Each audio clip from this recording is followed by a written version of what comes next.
Perkenalkan, selamat siang Pak Siswa. Perkenalkan, nama saya Daniel Marcelino Limantoro dari kelas 12 MIPA 1 absen 7. Ingin menjawab kuis yang telah disampaikan di Google Classroom dan akan menjawab semua apa yang saya ketahui tentang soal yang diberikan.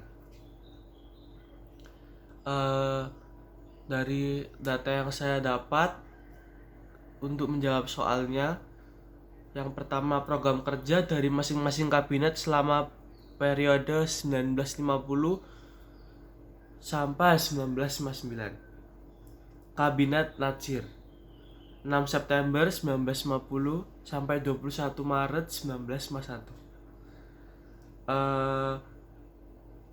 Program kerja dari Kabinet Natsir yaitu 1.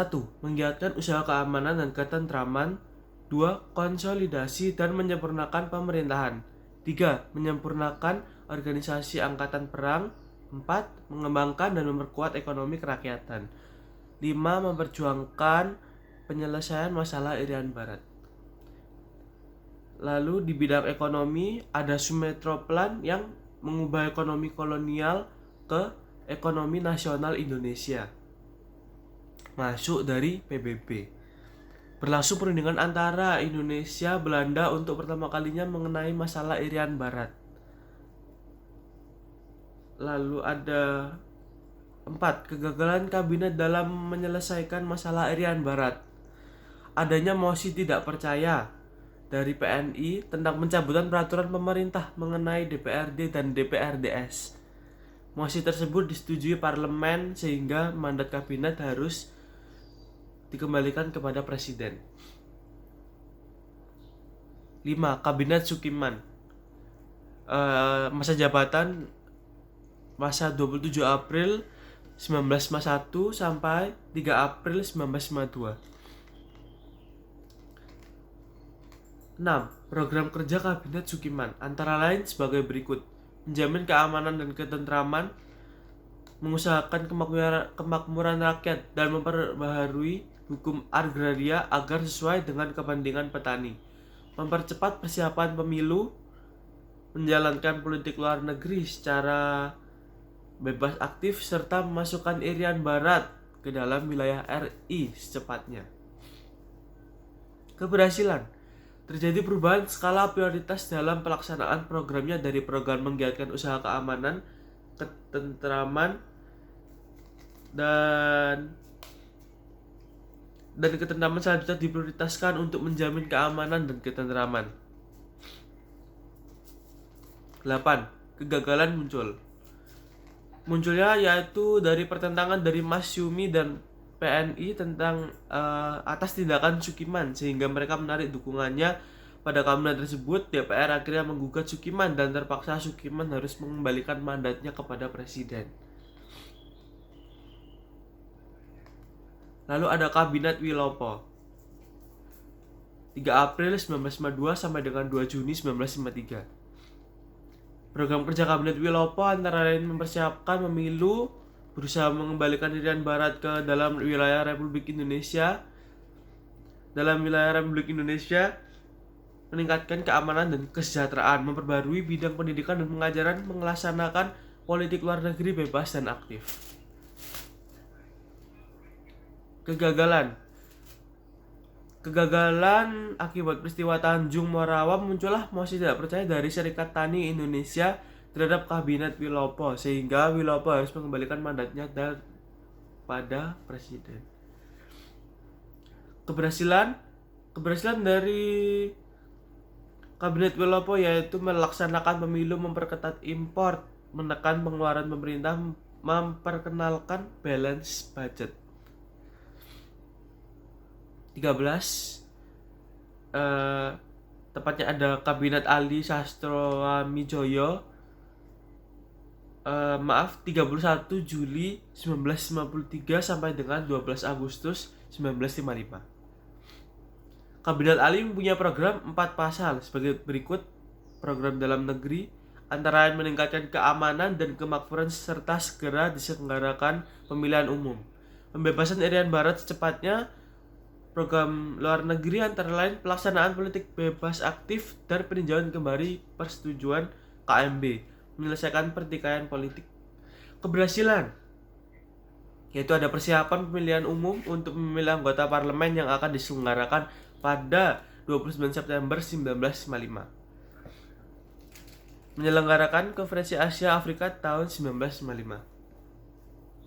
Kegagalan NU menarik dukungan dan menterinya dari kabinet sehingga keretakan dalam kabinetnya inilah yang memaksa Ali harus mengembalikan mandatnya kepada presiden. 17. Kabinet 12 Agustus 1955 sampai 3 Maret 1956. Ada Kabinet Burhanuddin Harahap.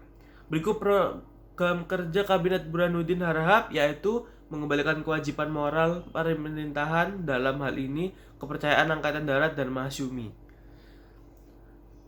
Dilaksanakan pemilihan umum, desentralisasi, memecahkan masalah inflasi, dan pemberantasan korupsi, perjuangan mengembalikan Irian Barat ke Republik Indonesia. Keberhasilan penyelenggaraan pemilu pertama yang demokratis pada 29 September 1955 dan 15 Desember 1955 dalam pemilihan konstituante.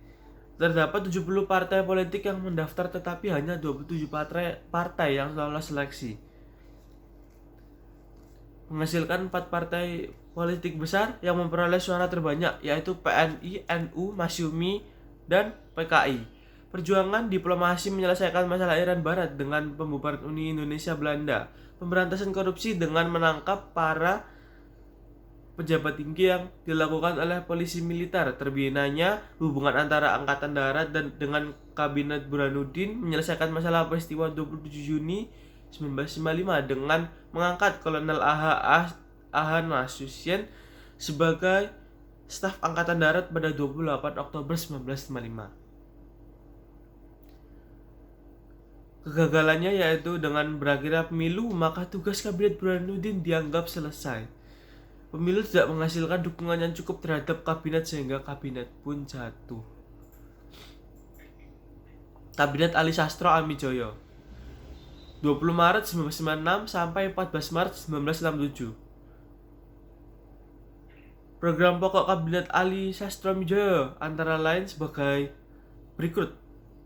Pembatalan KMB, perjuangan pengembalian Irian Barat ke pangkuan Republik Indonesia, pemulihan keamanan dan ketertiban, pembangunan ekonomi, keuangan, industri, perhubungan, pendidikan, serta pertanian, dan melaksanakan keputusan Konferensi Asia Afrika. 23. Keberhasilan mendapat dukungan penuh dari Presiden dan dianggap sebagai titik tolak dari periode planning dan investment. Hasilnya adalah pembatalan seluruh perjanjian KMB. Kegagalan mundurnya sejumlah menteri dari Masyumi membuat kabinet hasil pemilu 1 ini jatuh dan menyerahkan mandatnya pada presiden. Kabinet Juanda 9 April 1957 sampai 5 Juli 1959. Program-program Kabinet Karya atau Kabinet Juanda yaitu sebagai berikut: membentuk Dewan Nasional Normalisasi Keadaan Republik Indonesia, melanjutkan pembatalan KMB, memperjuangkan Irian Barat kembali ke Republik Indonesia, mempercepat pembangunan. Keberhasilan mengatur kembali batas perairan nasional Indonesia melalui Deklarasi Juanda yang mengatur mengenai laut pedalaman dan laut teritorial. Terbentuknya Dewan Nasional sebagai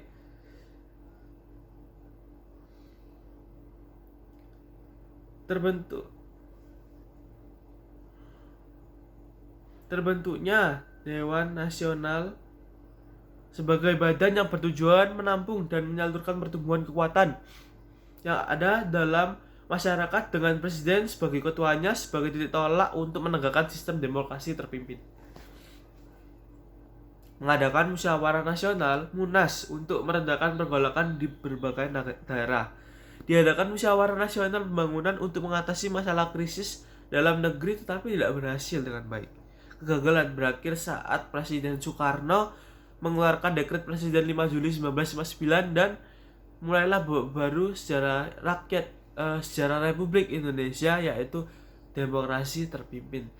Eh, Berikut adalah jawaban dari pertanyaan yang tertera di Google Classroom yang ditanyakan untuk kuis pada hari ini. Terima kasih atas waktunya dan sampai jumpa.